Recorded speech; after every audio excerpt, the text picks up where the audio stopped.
যেটা কিতাবের মধ্যে পাওয়া যায়, আল্লাহুম্মা সাল্লি আলা মুহাম্মাদ। পড়েছি না? পড়েছি। এরপরে প্রত্যেক নামাজের ভিতরে আমরা নির্দিষ্ট একটি দরুদ পড়ি, আল্লাহুম্মা সাল্লি আলা মুহাম্মাদ ওয়া আলা আলি মুহাম্মাদ কামা সাল্লাইতা আলা ইব্রাহিম ওয়া আলা আলি ইব্রাহিম ইন্নাকা হামিদুম মাজিদ। পড়ি কিনা? পড়ি। এটাও দরুদ। কিতাবের মধ্যে আর অনেক দরুদ লেখা আছে, আল্লাহুম্মা সাল্লি আলা সাইয়্যিদিনা মুহাম্মাদিন ওয়াসিলাতি ইলাইকা ওয়া আলিহি ওয়া সাল্লিম। আল্লাহুম্মা সাল্লি আলা সাইয়্যিদিনা মুহাম্মাদিন, আল্লাহুম্মা সাল্লি আলা সাইয়্যিদিনা রূহ মুহাম্মাদিন ফিল আরওয়াহ ওয়া আলা জাসাদি মুহাম্মাদিন ফিল আজসাদ وعلى قبر محمد في القبور. اللهم صل على سيدنا محمد بعدد كل داء ودواء وبعدد كل علة وشفاء. اللهم صل على سيدنا محمد سيف الله القاطع على الظالمين وآله وسلم. এতক্ষণ যেগুলো বলছি এগুলো দরুদ পড়েছি আমি, যেগুলো কিতাবের মধ্যে পাওয়া যায়। এবং এই সমস্ত দরুদগুলো নবীজি অথবা সাহাবীরা, বিশেষ করে হাদিসের কিতাব থেকে এগুলো পাওয়া গেছে। এরপরে আমরা বালাগাল উলা পড়েছি, পড়লাম কিনা? কথা বলতে হবে। বালাগাল উলা, বালাগাল উলা বিকামালিহি কাশাফাদ দুজা বিজামালিহি হাসনাত জামিউ খিসালিহি সাল্লু আলাইহি ওয়া আলিহি পড়েছি। এরপরে আমরা সচরাচর পড়ে থেকে সালাতুন ইয়া রাসূলুল্লাহ আলাইকুম সালামুন ইয়া হাবিবাল্লাহ আলাইকুম পড়ি কিনা? এরপরে নামাজ শেষ করে বিদায় লগ্নে প্রত্যেক মজমায়, প্রত্যেক বৈঠক থেকে যখন বিদায় নিই, আমরা যারা সুন্নি জামাতের আছি কওমি ছাড়া,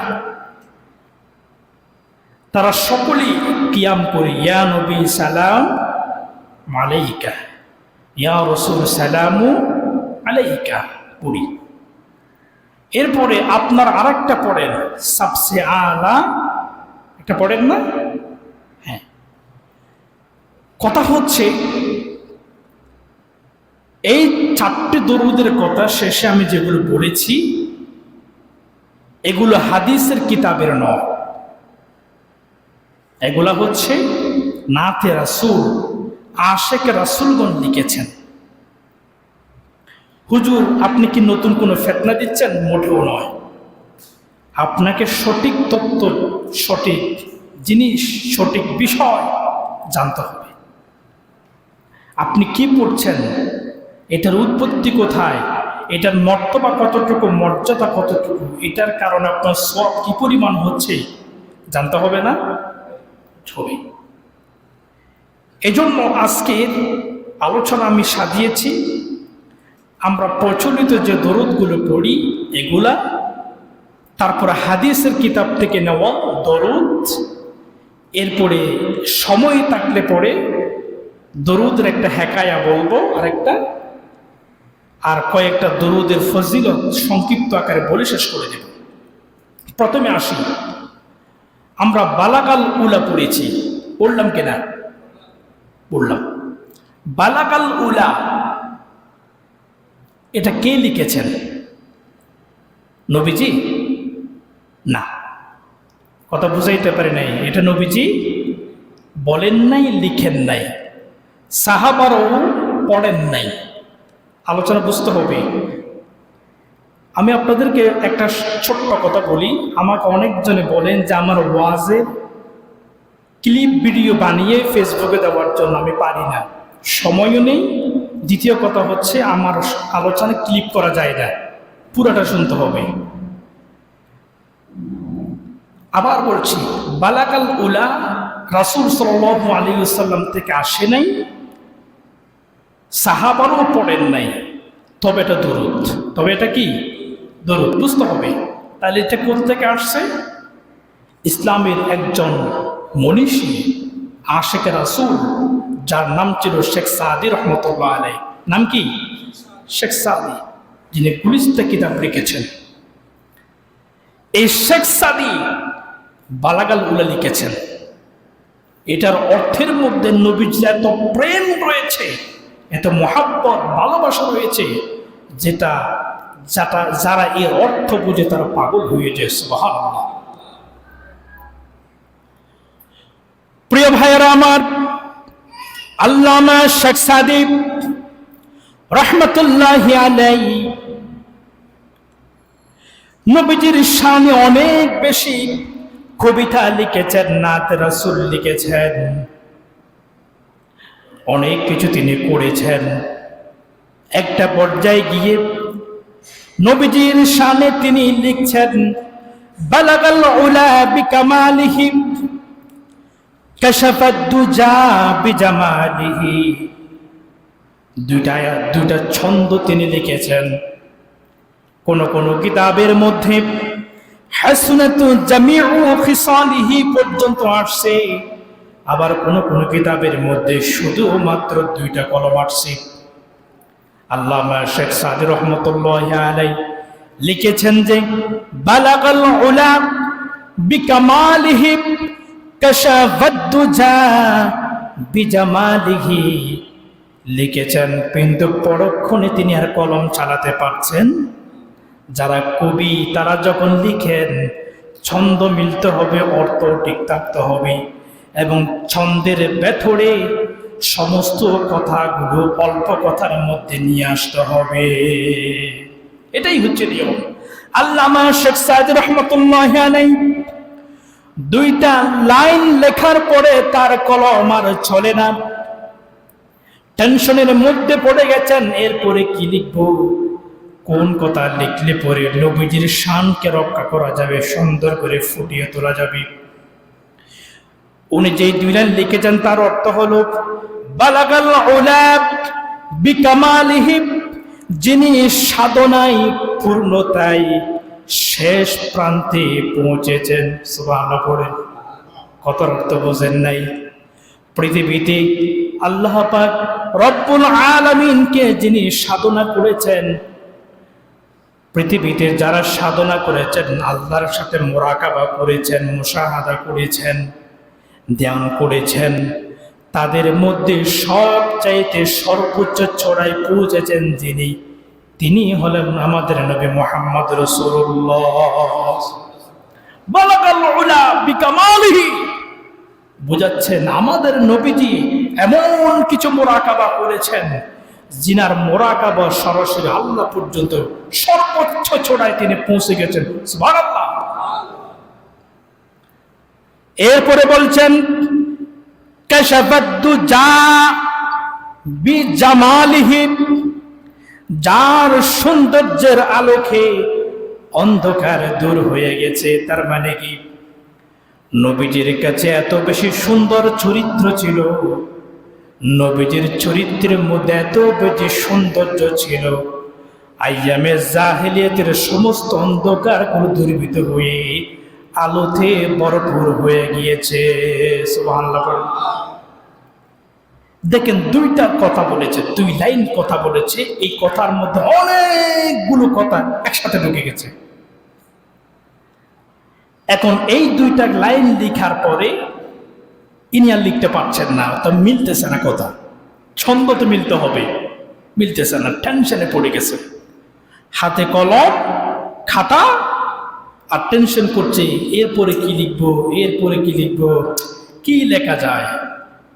প্রিয় ভাইয়েরা আমার, টেনশন করতে করতে এক সময় গিয়ে হঠাৎ করে দু চোখ বন্ধ হয়ে ঘুম চলে আসলো। সুবহানাল্লাহ পড়েন।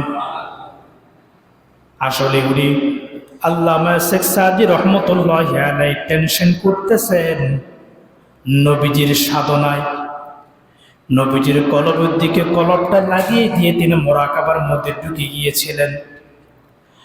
আর মুরাকাবা করতে করতে সময় যখন তার চোখ বন্ধ হয়ে গেল, চোখে যখন ঘুম চলে আসলো, হঠাৎ করে আল্লাহ পাকের নবীজি মুহাম্মদ রাসূলুল্লাহ সাল্লাল্লাহু আলাইহি ওয়াসাল্লাম স্বপ্নে যুগে আল্লামা শেখ সাদির সাথে সাক্ষাৎ করে ফেললেন।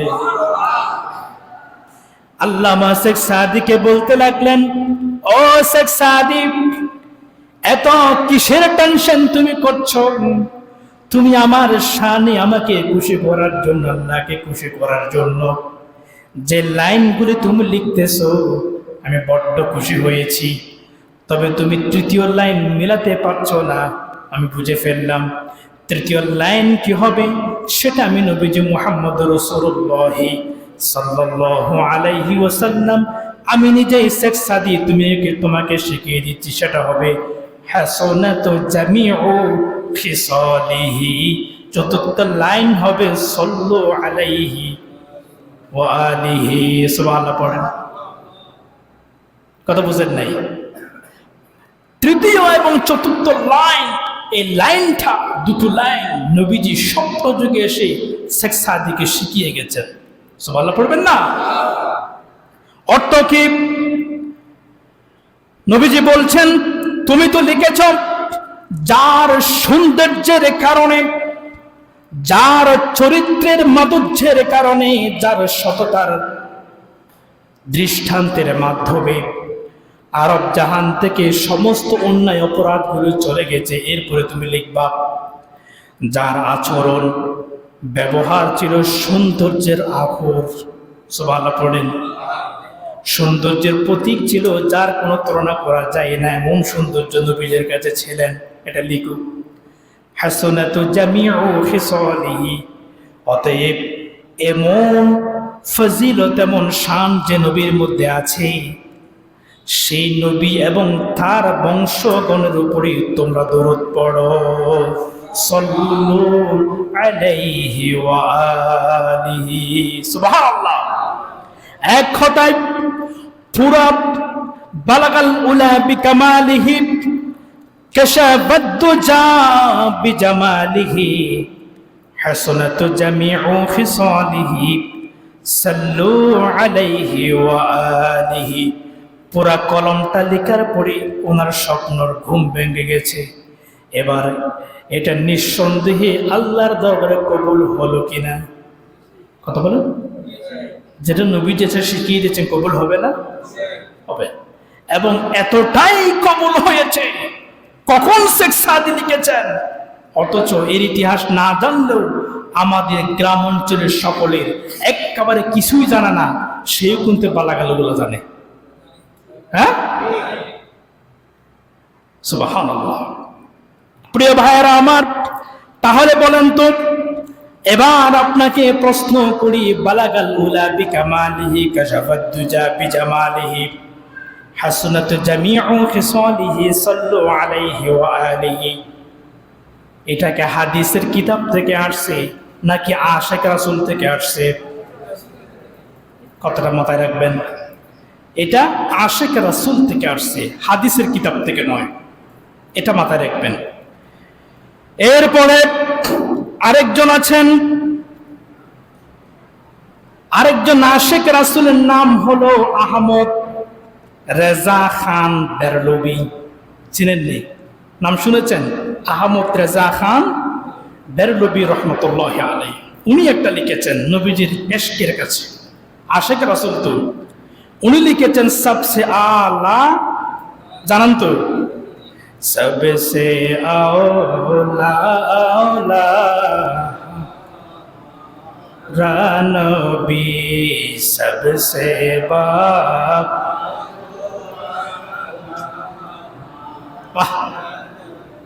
কত মধু এর মধ্যে, সুবহানাল্লাহ। অর্থ যদি বুঝেন অন্তর ফেটে যাবে। একজন আশিক রাসূলের অন্তরে কত প্রেম থাকলে পরে এত মধু দিয়ে লিখতে পারে, সুবহানাল্লাহ। আহমদ রেজা খান বেরলভী তিনি সুন্দর করে লিখেছেন।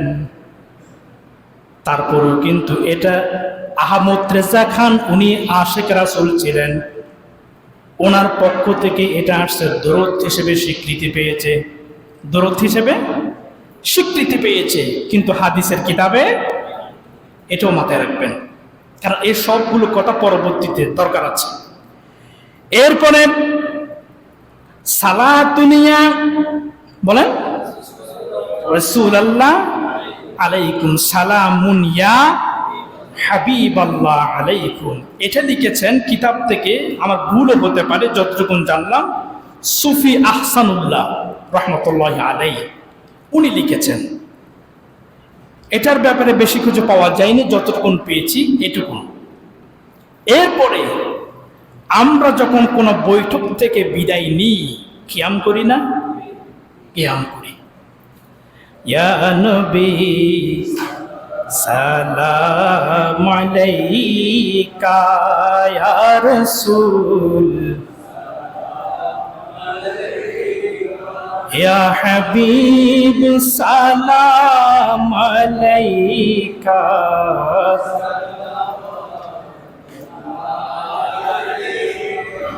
মজা লাগে, দরদ দিয়ে মায়া দিয়ে যখন পড়বেন অন্তর ফেটে যাবে।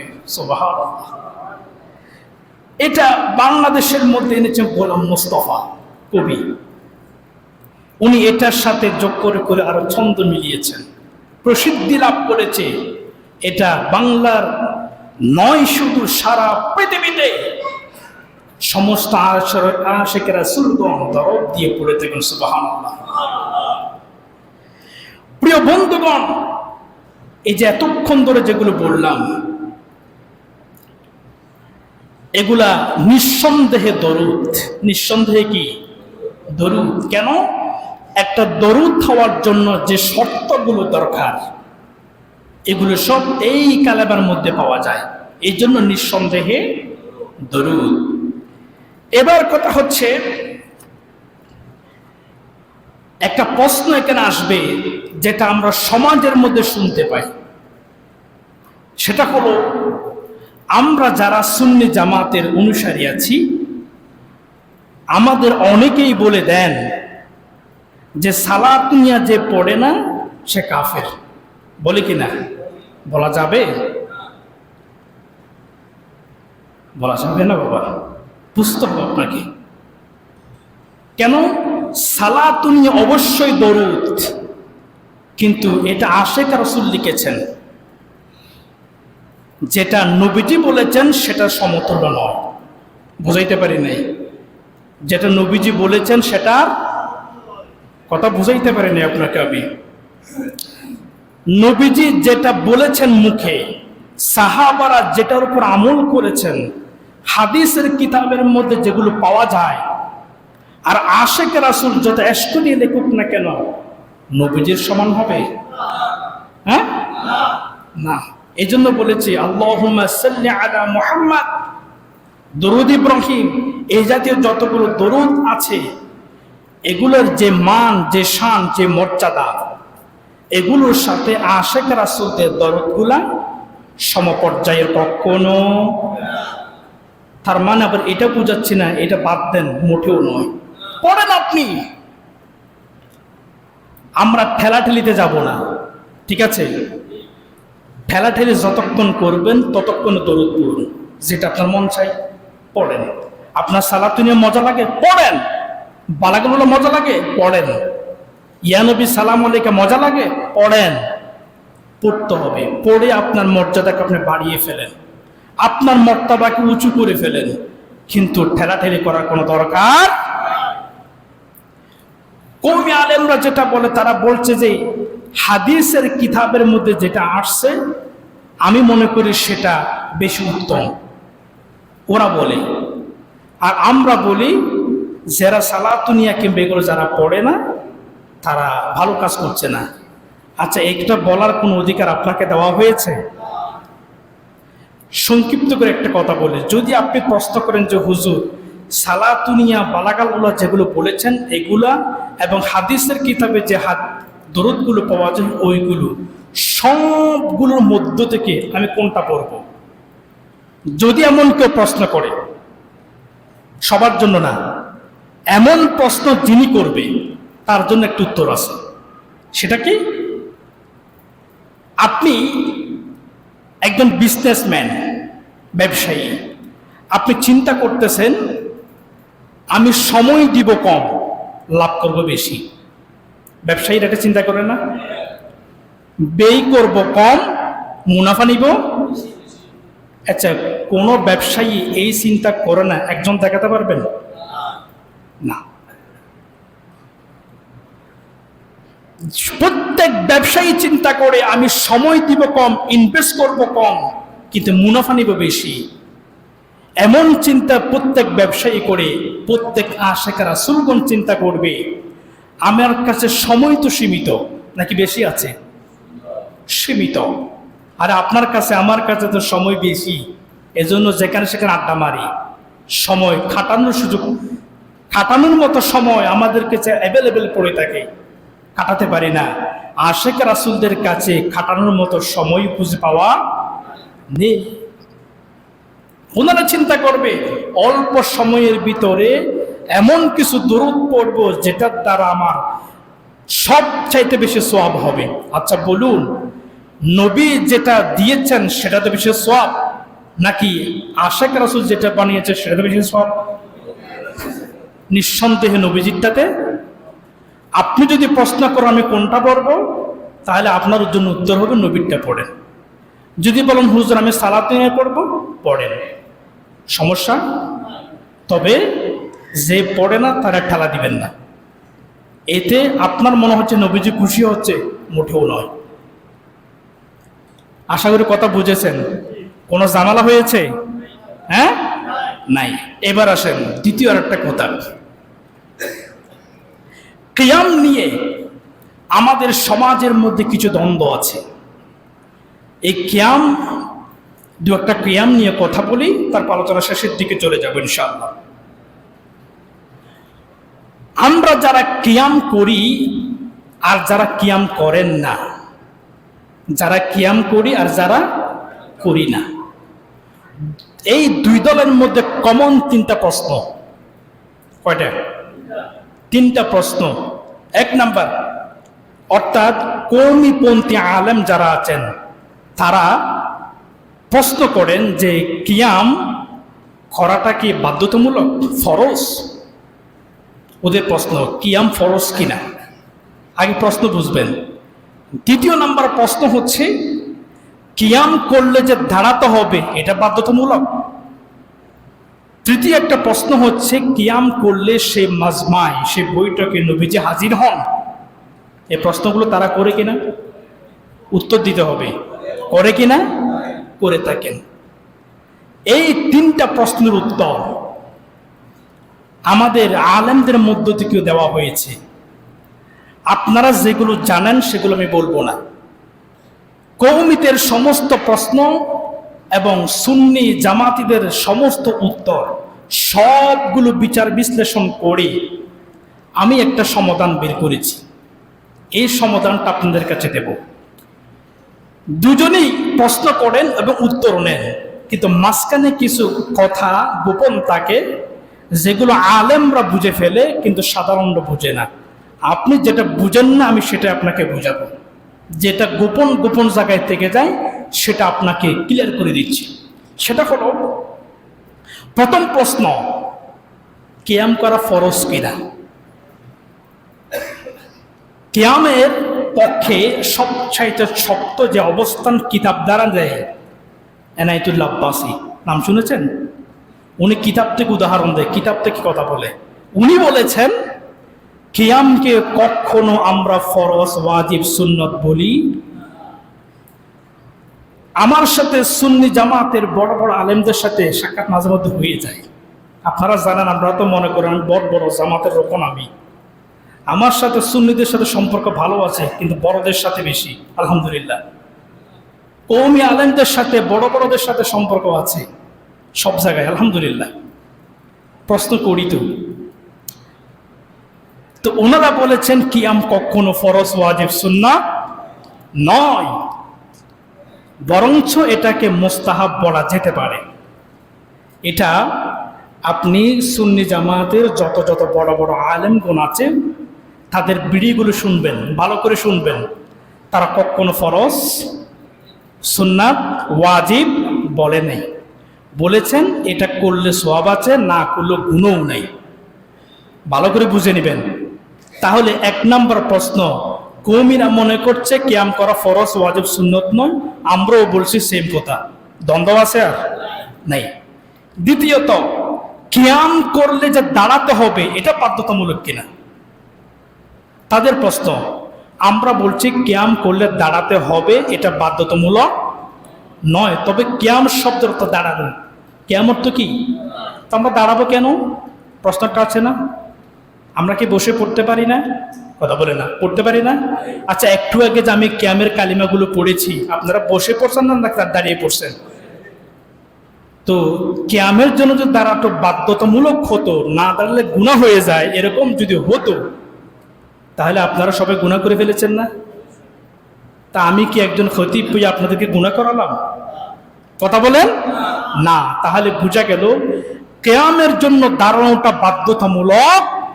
তাহলে দাঁড়ালাম কেন, প্রশ্নটা থাকে কিনা? এটার উত্তর হচ্ছে, নবীজি মুহাম্মদ রাসূলুল্লাহ সাল্লাল্লাহু আলাইহি সাল্লাম হাদিসের বিভিন্ন স্তরে একটা কথা বারবার বলেছেন, তোমরা ফরজ ইবাদত শেষ হওয়ার পরে যতটুকুন পারো আমার জন্য দরুদ পড়ো। বলেন নাই? বলেছেন। নবীজি একথা বারবার করে বললেন, আমার জন্য দরুদ পড়ো। তার মানে আপনি বসে আছেন, দরুদ পড়েন। হাঁটতেছেন, দরুদ পড়েন। দাঁড়িয়েছেন, দরুদ পড়েন। শুয়ে আছেন, দরুদ পড়েন। ঘুম আসতেছে না, দরুদ পড়েন। অপেক্ষা করতেছেন, দরুদ পড়েন। সর্ব অবস্থায়, শুধু গত সপ্তাহে বলেছি 7 জায়গা ছাড়া বাকি সব জায়গায় কি পড়েন? আমরা বসে বসে দরুদ পড়লাম, যাওয়ার সময় পড়ব, বাসায় গিয়ে খাওয়া দাওয়া শেষ করেও পড়ব, আবার দেখা যাচ্ছে একটু রেস্ট করতেছে, ঘুম আসতেছে, তখনও পড়লাম। সব আমল পাওয়া গেল, দাঁড়ানো আমলটা তো পেলাম না ভাই। তো সেই জন্য একটু দাঁড়ালাম, একটু দাঁড়ানো আমলটা করলাম। বাধ্যতামূলক নয়, অন্তরকে শান্ত করার জন্য, অন্তরকে শান্ত করার জন্য আমরা দাঁড়িয়ে আমলটা করেছি। এটা এইভাবে দাঁড়ানো, বাধ্যতামূলকভাবে। উত্তর পেয়েছেন? তাহলে কিয়ামের জন্য দাঁড়াতে হবে, এটা বাধ্যতামূলক। কোন আলেম বলেন নাই, সে যে কোনো গণনার হোক না কেন, প্রত্যেক আলেম, সমস্ত আলেমগণ একমত, কিয়ামের জন্য দাঁড়িয়ে কিয়াম করতে হবে, এটা বাধ্যতামূলক নয়। তবে একটা কথা, আর একটা গোপন কথা থেকে যায়। এখানে মনে করুন 100 জন মানুষ আছে, 180 জন মানুষ কিয়ামের সময় দাঁড়িয়ে কিয়াম করতেছে, 20 জন বসে আছে। দেখতে খুব সুন্দর লাগবে? সামাজিক সৌন্দর্য রক্ষা করা এটাও সুন্নাহর ভিতর অন্তর্ভুক্ত। সুতরাং সব মানুষ যেহেতু দাঁড়িয়ে কিয়াম করছে, আপনি যদি 11 জনের মতো হয়ে বসে থাকেন, একঘট মতো হয়ে বসে থাকেন, এটা সমাজকে বিশৃঙ্খল করে দেবে। যেহেতু দাঁড়ানোটা গুনার কাজ নয়, আপনিও দাঁড়িয়ে কাজটা সেরে ফেলবেন। দয়া করি এলাকার মধ্যে, সমাজের মধ্যে বিশৃঙ্খলা সৃষ্টি করবেন। উত্তর পেয়ে গেছেন? এরপরে আরেকটা হচ্ছে, নবীজি কিয়ামের মধ্যে হাজির হন কিনা? মোটেও নয়, মোটেও নবীজিকে পৃথিবীর সব জায়গায় হাজির হতে হবে দরকার নেই। এটা নবীজি, রাসূল, নবীজির শান বুঝেন, রাসূলের শান বুঝেন। রাসূল করিম সাল্লাল্লাহু আলাইহি সাল্লাম যদি আমাদের মজমায় হাজির হন, রাসূলের একটা হাদিস কিন্তু আছে, ইন্না লিল্লাহি মালাইকাতুন সাইয়াহিনা ফিল আরদ ইউবাল্লিগুনা মিন উম্মতিস সালাম। নবীজি মুহাম্মদ রাসূলুল্লাহ সাল্লাল্লাহু আলাইহি ওয়াসাল্লাম বলছেন, সারা পৃথিবীতে আল্লাহ পাকের অসংখ্য ফেরেশতা ছড়িয়ে ছিটিয়ে আছে। এদের কাজ হলো পৃথিবীর কোন প্রান্তে আমার কোন উম্মত আমার নবীজির উপরে দরুদ পড়েছেন, সেই দরুদ আমার কাছে পৌঁছে দেবেন।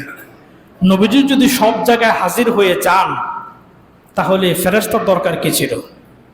প্রশ্ন একটা থাকে না ভাই, হাদিসের অনুসারে আপনাকে কথা বলতে হবে, সুন্নাহর অন্তর দিয়ে কথা বলতে হবে। আর দরুদ যেটা আপনি পড়তেছেন সেটা হাদিয়া কিনা, কথা বলে হাদিয়া কিনা? হাদিয়া। কার জন্য? নবীর জন্য। পৃথিবীতে নবীর চাইতে শ্রেষ্ঠ ব্যক্তি আরেকজন দেখেন আমাকে, সমতুল্য ধারে কাছে নাই। আপনি যে কোনো একজন পীর সাহেবের মুরিদ অথবা আপনার যে কোনো একজন বুজুর্গ আপনার কাছে আছে যিনি যাকে আপনি অনুসরণ করেন, আরো যদি সহজ করে বলি, কিছু মনে করবেন না, আমি উদাহরণ দিতে গিয়ে বলছি, এই এলাকার মধ্যে মাইজবান্ডারের মুরিদগণ বেশি আছেন না? আছেন। আপনারা মাইজবান্ডারের জন্য যদি কোনো হাদিয়া পৌঁছাতে চান, তাদের অনুষ্ঠানের জন্য গরু কিনলে কি মহিষ কিনলে কি অন্য কিছু কেনার পরে এখানে রাখলেন, মাইজবান্ডারকে ফোন করে বলেন হুজুর গরু একটা হাদিয়া রাখছি এসে নিয়ে যান, এটা বলেন নাকি গিয়ে দিয়ে আসেন? হ্যাঁ, দিয়ে আসেন। ফোন করবেন? কেউ যদি ফোন করতে বলে আর হুজুর রহ এবার লো যাইবার লাই এক জিবে হইব এর আগুদা আধা পারেন করবেন না, ওরা তোর বেয়াদব হুজুর রেস্ত হয়ে যাবে, তুই খ্যান বেয়াদব পড়া তুই, কথা হয় না। তার মানে আমার পীর সাহেবকে হাদিয়া গ্রহণের জন্য টেকসগার এলাকায় এসে গ্রহণ করবে, এটা তার শান এবং মানের সাথে যায় না, বেমানান বেয়াদবি, ঠিক কিনা? এবার আসেন, মাইজবান্ডারের যিনি মরহুম পীর সাহেব যিনি আছেন, ইনি নিশ্চয় নবীদের সাথে তুলনা করো তো বোকামি, এটা হবেও না, প্রশ্ন আসেও না, এটা আসবেও না। বেয়াদবি মাফ করবেন, আমি আবার হযরতকে মাইজবান্ডার রহমতুল্লাহ আলাইহিকে ছোট করছে মোটেও নয়। অসংখ্য শ্রদ্ধা সালাম ওনার তরে আমার আছে, আমি নিজে ওখানে যাই মাঝে মধ্যে জিয়ারত করতে। যদি মাইজবান্ডারের শানের সাথে এটা না যায়, সেই দরুদের হাদিয়া নবীজির শানের সাথে কেমনে যায়? যাবে? মাথা দিয়ে চিন্তা করেন, যাবে? তাহলে নবীজিকে এখানে আসার দরকার নাই, বরং নবীজি আপন জায়গায় বসে থাকবেন, অপেক্ষা করবেন। এটা রাসূল, পৃথিবীর সব চাইতে শ্রেষ্ঠ, পৃথিবীর শুরু থেকে আজ পর্যন্ত তার নবীজির শানের সাথে তুলনা করা যে একজন ব্যক্তি এখনো আসেন নাই, কিয়ামত পর্যন্ত হবেও না। সমস্ত নবীরা পর্যন্ত আমার নবীজির শানের সাথে মিলাইতে পারি না, এমন একজন নবী, উনি ওই জায়গায় বসে থাকবেন, আপনি এখান থেকে পড়বেন, আল্লাহ পাক স্পেশাল করে ফেরেশতা রেখেছেন, তারাই পৌঁছাই দিবেন। সুতরাং এখানে আসাটা নবীজির শানের সাথে চরম বেমানান, ঠিক কিনা বলেন? কথা বুঝতে হবে। এজন্য আবার আমার বিরুদ্ধে আপনারা স্লোগান তুলিয়েন না। আমি কি ভুল বললে আপনারা বলতে পারেন যে হুজুর আপনি ভুল বলেছেন। হুজুর কিয়ামের মজা কি? আলহামদুলিল্লাহ, পাক আমাকে কিছুটা হলেও সাথ নেওয়ার তৌফিক দিয়েছেন।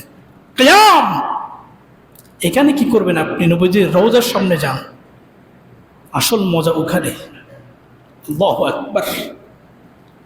কিয়াম যারা করিয়েছেন, যারা করেছেন, তাদের মতো করে আপনি কিয়াম করেন, চোখে আপনি আটকাতে পারবেন না, দিল ফেটে যাবে আপনার। রাসূল করিম সাল্লাল্লাহু আলাইহি ওয়াসাল্লাম বলেছেন, তোমরা যখন দরুদ পড়বে, আমার রূহের দিকে তোমাদের রূহগুলো আগে মতওয়াজ্জ করে দাও, ধ্যান লাগিয়ে দাও, তাহলে তোমার ফিউজাত আমার কলব থেকে তোমার কলবের মধ্যে চলে আসবে। সুবহানাল্লাহ। আপনি যখন চোখ বন্ধ করে নবীজির শানে যখন কিয়াম শুরু করবেন, বলবেন মনে মনে, আমি আমার কলবের প্রতি মতওয়াজ্জ হইলাম, আমার কলবকে হুজুর পাক সাল্লাল্লাহু আলাইহি ওয়াসাল্লাম কলবের দিকে মতওয়াজ্জ করিলাম। আয় আল্লাহ, নবীজির কলব থেকে আমার কলবের ভিতরে তোমার মহব্বতের ফয়েজ আসুক বলে কিয়াম শুরু করেন। তো আপনি চোখ বন্ধ করবেন, চোখ খুলবেন না, মনে মনে কল্পনা করবেন, আমি এই মুহূর্তে নবীজির রওজার সামনেই দাঁড়িয়ে আছি। নবীজির ওই যে সবুজ গম্বুজটা কল্পনা করেন, অথবা নবীজির রওজার সামনে যদি কোনোদিন গিয়ে থাকেন, দরজাটা খেয়াল করেন, আপনি ওখানেই দাঁড়িয়ে আছেন, আবিষ্কার করেন, এরপরে কিয়াম করেন। তো আপনি বরদাস্ত করতে পারবেন? আলহামদুলিল্লাহ, আমি যখন গিয়েছি ক্যাম্প তো করার সুযোগ ওখানে দেয় না এরা। পুলিশের তো দিবেন আপনাকে, দরজা দিয়ে বের করে দিল, বেশিক্ষণ দাঁড়াতে দেয় না। তবে শেষ দিন আমি প্রায় 20 থেকে 25 মিনিট সুযোগ পেয়েছিলাম। বের হয়ে প্রত্যেকটা দিন ওই যে সামনে মাঠের অনেক দূরে একটা ঘিরে রাখি, বেড়া দিয়ে ঘিরে রাখি, ওই বেড়ার সামনে দাঁড়িয়ে গম্বুজের দিকে তাকিয়ে যখন ইয়া নবী সালাম আলাইকা যখন পড়ি, এটার মজাটাই আলাদা। আমি এত শান্তি, এত মজা আজ পর্যন্ত কোনোদিন আমি পাইনি। ওখানে যেটা পেয়েছি, এখানে যখন ক্যাম্প করতে বসি, দাঁড়াই, চোখ বন্ধ করে ওটা মনে হয় আমার। কিন্তু আপনারা বিরক্ত হবেন, তাই আমি বেশিক্ষণ লম্বা করতে পারি না। তাহলে ক্যাম্প নিয়ে সমস্ত কথাগুলো আপনাদের বুঝে আসছে? কথা বলেন, বুঝে আসছে? আর কোনো সন্দেহ থাকার কোনো দরকার? এবারে সময় শেষ, একটা কথা বলে আলোচনা শেষ করেছি। সেটা হচ্ছে রাসূল করিম সাল্লাল্লাহু আলাইহি ওয়াসাল্লামের একজন আশিক, নাম হলো আহমদ কবির রেফাঈ। আহমদ কবির রেফাঈ, যাকে আহমদ রেফাঈ বলা হয়, উনি একজন কবি ছিলেন। হযরত একদিন আল্লাহর নবীর শানে কবিতা লিখেছেন। কবিতা লেখার পরে একটা সময় চিন্তা করলেন, আমি নবীজির শানে অনেকগুলো কবিতা লিখেছি, ওই কবিতাগুলো ইরাক থেকে লিখে কিন্তু সামনে গিয়ে কখনো শোনানো হয়নি। আমি এবার নবীজির রওজার সামনে গিয়ে নবীজিকে সরাসরি আমার নিজের জবান দিয়ে কবিতাগুলো শোনাতে যাই। প্রিয় বন্ধু আমার, সিদ্ধান্ত গ্রহণ করলো মদিনায় তিনি হিজরত করবেন, মদিনায় তিনি সফর করবেন। প্রিয় বন্ধু আমার, এরপরে এই কুশ খবরটা রাসূল করিম সাল্লাল্লাহু আলাইহি ওয়াসাল্লামের কাছে চলে গেল। নবীজি ওই দেশের বাদশাকে বললেন, ও মদিনার বাদশা, তুমি ঘুমাতে পারবে না, ইরাক থেকে একজন ব্যক্তি আসতেছে মদিনার উদ্দেশ্যে, যেইভাবে হোক তাকে আটকাও। যদি আটকাতে না পারো, মদিনার ভিতরে, রওজার ভিতরে আমি নবীজি কিন্তু থাকতে পারবো না। সুবহানাল্লাহ। বাদশা চিন্তা করলেন, নবীজি আমাকে স্বপ্ন যুগে যে বার্তা দিয়েছেন, নবীজির স্বপ্ন কিন্তু সত্য। কি? পৃথিবীর সমস্ত স্বপ্নগুলো মিথ্যা হলেও নবীজির স্বপ্ন কখনো কি হয় না? মিথ্যা হবে না। এবার বাদশা বললেন, ওনার পুলিশগুলো পাঠিয়ে দিয়ে সীমান্তের মধ্যে পাহারা বসালেন। বসানোর পরে উনি আসলেন, কিন্তু এখনো গ্রেপ্তার করা গেল না। নবীজি আবার স্বপ্ন দেখালেন বাদশাকে, বাদশা কি করছো তুমি? মদিনার সীমান্তের মধ্যে আহমদ রেফাঈ ব্যক্তিটি চলে আসছে, তোমাকে আটকাতে বলেছিলাম, এখনো কেন আটকাওনি তুমি? তাড়াতাড়ি আটকাও, আটকাতে না পারলে আমি রওজার ভিতরে কিন্তু থাকতে পারবো। এবার পুলিশ বাহিনীকে আহমদ রেফাঈ বলে ব্যক্তিকে চিহ্নিত করে দেওয়া হলো। পুলিশ বাহিনী আহমদ কবির রেফাঈকে আটক করলো, আটক করে জেলখানার মধ্যে ভরে দিয়ে তারপর তার উপরে কিছুটা হলেও টর্চার চলতেছে। এবার রাসূল করিম সাল্লাল্লাহু আলাইহি সাল্লাম আবার ওই দেশের বাদশাকে আবার স্বপ্ন যুগে বলছেন, ও বাদশা, তুমি কি করেছো? আমি তো আটকাতে বলেছি, দেশের মধ্যে যেন ঢুকতে না পারে সেটা বলেছিলাম, কিন্তু জেলখানার মধ্যে ভরে দেওয়ার জন্য তোমাকে আমি অর্ডার দিই নাই। সুবহানাল্লাহ। বাদশা বললেন, ইয়া রাসূলুল্লাহ, তাহলে আমি কি করব? রাসূলুল্লাহ বলতে লাগলেন, ওটা হলো আমার আশিক, আমার আশিক যদি আমার কাছে চলে আসে আমি বসে থাকতে পারবো না, এই জন্য তোমাকে কথাটা বলেছিলাম। অতএব দেখো, তোমার দায়িত্ব হচ্ছে তুমি কোনো অবস্থায় কখনো আমার আশিক আহমদ কবিরের সাথে তুমি বেয়াদবি করতে পারবে না। তুমি তাকে জেলখানা থেকে ছেড়ে দাও, সে আমাকে চলে আসো। সুবহানাল্লাহ। প্রিয় বন্ধুগণ আমার, এরপরে আহমদ কবির রেফাঈকে ছেড়ে দেওয়া হলো। ছেড়ে দেওয়ার পরে তিনি সুন্দর করে উযু কালাম তো এমনিতে আছে, রওজার সামনে চলে গেলেন। চলে যাওয়ার পরে জিয়ারত করলেন। এরপরে চোখ বন্ধ করে নবীজির উদ্দেশ্যে কথা বলা শুরু করে দিলেন। ফি হালাতিল বু'দ রূহি কুনতু উরসিলুহা তুকব্বিলুল আরদি আন্নি ওয়া হিয়া নাইবাতি। পড়তে লাগলেন, ইয়া রাসূলুল্লাহ, ইরাক থেকে আপনার শানে অনেকগুলো দুরূদ পড়েছি, সালাম পৌঁছিয়েছি। আমার কলবটা ইরাক থেকে এখানে এসে আপনার কদম বুঝে ঘুরে আবার চলে যায়। ইয়া রাসূল, আমি কিন্তু আজকে ইরাকের মধ্যে না, আমি কোথায় আছি? রওজার সামনে। ইয়া রাসূলুল্লাহ, আজকে আমার কলব দিয়ে আপনার কদম বুঝি করলে আমার মিটবে না, বেচতে বেশি কিছু চাই। সেটা কি? ওয়াহাদিহি দাওলাতুল আশবাহু ক্বাদ হাজারাত ফামদুদ ইয়ামিনিকা কাই তাহযা বিহা শাফাতি। বলতে লাগলেন, ইয়া রাসূলুল্লাহ, আমার দুটা ঠোঁট স্থির হয়ে গেছে, আপনি আপনার রওজা মুবারক থেকে হাত মুবারক বের করবেন। আপনার হাত মুবারকে চুম্বন না করলে আমার কলব শান্তি হবে না। সুবহানাল্লাহ। দরদ দিয়ে যখন কথাগুলো বললেন, এরপরে নবীজি আশিকের কথা শুনে নিজের কন্ট্রোল করতে পারলেন না। মুহূর্তের মধ্যে রোজার ভিতর থেকে হাত বের করে দিলেন, সাথে সাথে চুম্বন করলেন। উপস্থিত যত মানুষগুলো ছিল সবগুলো দেখতে পেয়েছেন। প্রিয় বন্ধুগণ আমার, আশিকে রাসূলদের এমন কাণ্ড বুঝায় দরুদের ফজিলত অনেক অনেক গুণে বেশি রয়েছে। সুবহানাল্লাহ। এই জন্য প্রিয় বন্ধুগণ আমার অনেক কথা ছিল, সময় শেষ। ইনশাআল্লাহ তাআলা আজকের মতো করে এটা শেষ করে দিলাম, দরুদের ফজিলত। ইনশাআল্লাহ আগামী